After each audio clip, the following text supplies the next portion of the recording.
Thank you, Mona, for having me. Of course, Homs is probably now the most strategically important city inside Syria. It lies right on the intersection between the capital, Damascus, and the Syrian coast, the provinces of Ladiqiyah and Tartus, which means if they capture Homs, Damascus will be isolated from the coastal area and will be deprived from any land support from the Russian bases that are located and situated on the Syrian coast. So the Battle of Homs will probably determine the fate of the Syrian government, and I do not think this is an overestimation or an exaggeration, unfortunately.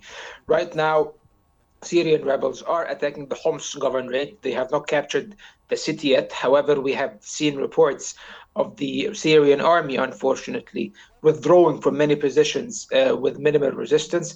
And this raises very genuine concerns, as these armed factions, which include radical terrorist elements that are classified as terrorists by international organizations, are among the ranks of these movements. So the fate of Syria is at hand, and the Syrian government is on the brink of collapse, unfortunately, as things stand. With the cities of Dir'a and Qnews and several southern border crossings captured by those armed groups, how would this impact regional stability? Of course, it will have a disastrous impact on regional stability if things go completely out of control inside Syria.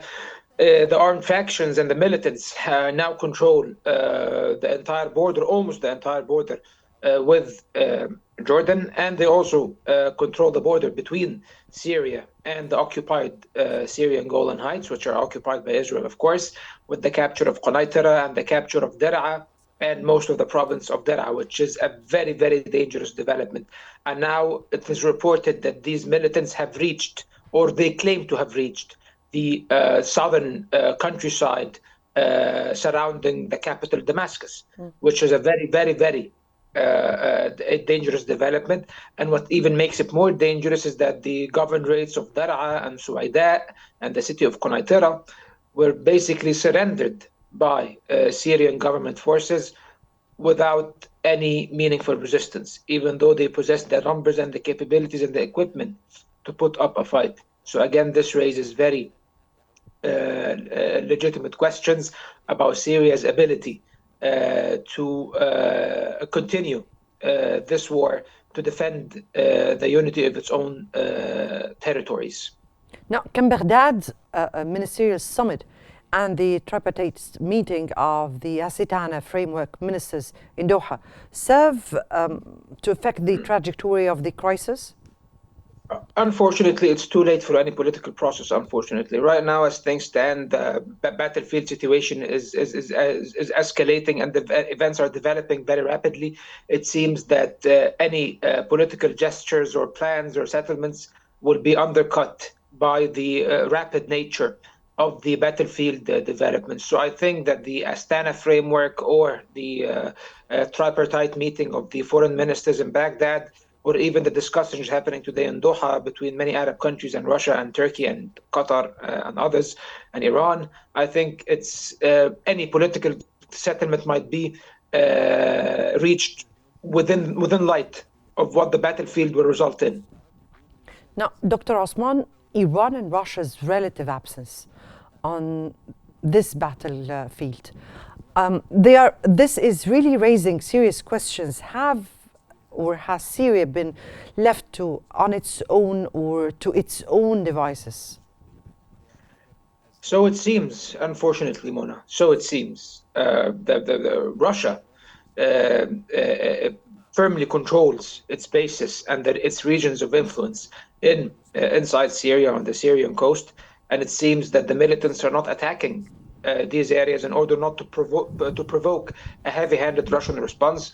Russia did carry out several airstrikes in support of the Syrian government and the Syrian army. However, they are not nearly as with the same intensity and the same amount as it used to be, for example, in 2016, 17, and 18, for example.